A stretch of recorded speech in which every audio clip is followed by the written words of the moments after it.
ভাই তোমার হস্তে বন্ধন কে দিয়েছে? পিতা হাত ভাঙুন কে করবে পিতা, সে আপনার করুন ভক্ত। আপনার সেই গরু ভক্ত সে চার ছেড়া কর পিতা। আমার কাছে আমি তোমার হস্তের বন্ধন খুলে দিচ্ছি। আগে আমার সঙ্গে যুদ্ধ করে দেখুন আপনার বাহুতে কত শক্তি। তুমি আমার সঙ্গে যুদ্ধ করবে? হ্যাঁ শিব ঠাকুর, আমি আপনার সঙ্গে যুদ্ধ করবো। তুমি তো বাচ্চা ছেলে। বলি শিব ঠাকুর, তারপর যে আমি সদাগর আগে আপনার সঙ্গে যুদ্ধ করবো।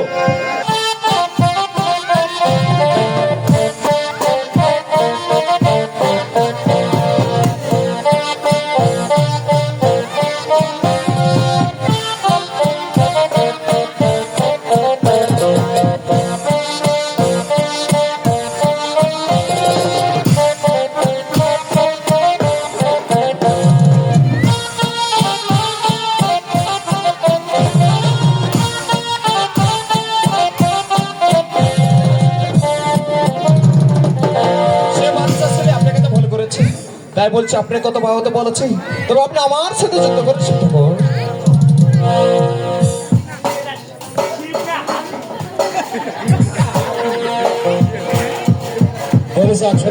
বলুন মহাদেব। ও বাচ্চা ছেলে ভুল করেছে। ও বাচ্চা ছেলে ভুল করেছে, তাই বলছি আপনার বাহতে তো বল থাকে, তাহলে তবে আপনি আমার সাথে যুদ্ধ করে লাভ হয়ে যান। তাহলে তুমি আমার সঙ্গে যুদ্ধ করবে? অবশ্যই আপনার সাথে আমি যুদ্ধ ঘোষণা করলাম। তাহলে প্রস্তুতি নিয়ে নাও। বেশ, তবে তাই করুন।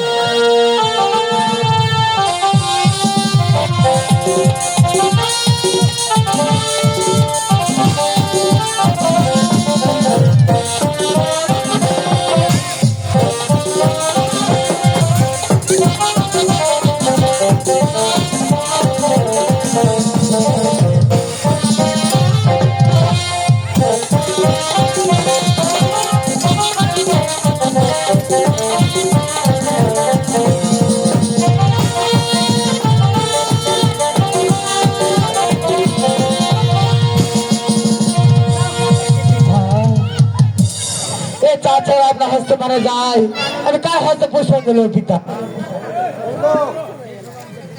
বলি মা পদ্মা, বলেন পিতা। এ তুমি কি করলো মা? ডাকো পিতা। তুমি কি পারবে? তুমি কি পারবে চাঁদের সঙ্গে যুদ্ধ করতে? ডাকো পিতা। এই চালের সঙ্গে আমি যুদ্ধ করে আমি বাকিটুকু পূজা আদায় করবো পিতা। তাহলে এসো আমার কাছে। বলি মা পদ্মা, বলেন পিতা। এই আমার আশীর্বাদের অস্ত্র আমি তোমার হস্তে তুলে দিচ্ছি। ঠিক আছে পিতা। তার সঙ্গে তোমার মস্তকে হাত করে নিলাম আশীর্বাদ মা। তুমি আমার চাঁদের সঙ্গে যুদ্ধ করবে। এই ছেলে বলে কায়দা কৌশল মা। ঠিক আছে পিতা। হস্তে দিলে চাচা আর মারা না যায় মা। ঠিক আছে পিতা। তাই তো তোমার জন্য প্রাণ হচ্ছে আমি পিতা। তোমার আশীর্বাদ করি মা। বলি মা পদ্মা, বলেন পিতা। আবার একটা কথা বলি। আবার কি কথা পিতা? আবার কোনো বিপদে পড়ো, তার সঙ্গে সঙ্গে তুমি আমার স্মরণ করবে মা। ঠিক আছে পিতা। তাহলে এবার আসি মা।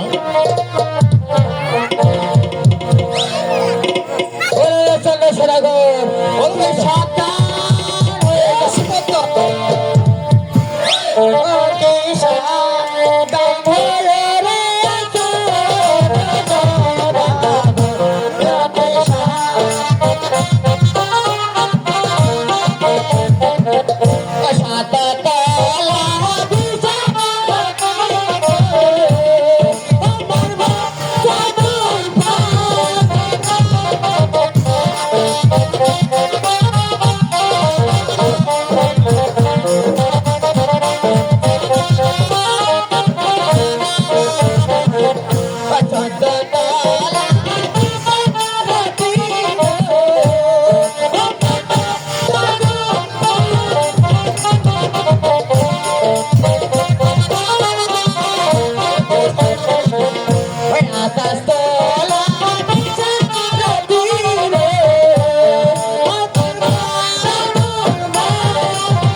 তাহলে পদ্মা আমার সাথে যুদ্ধ করলে কেন?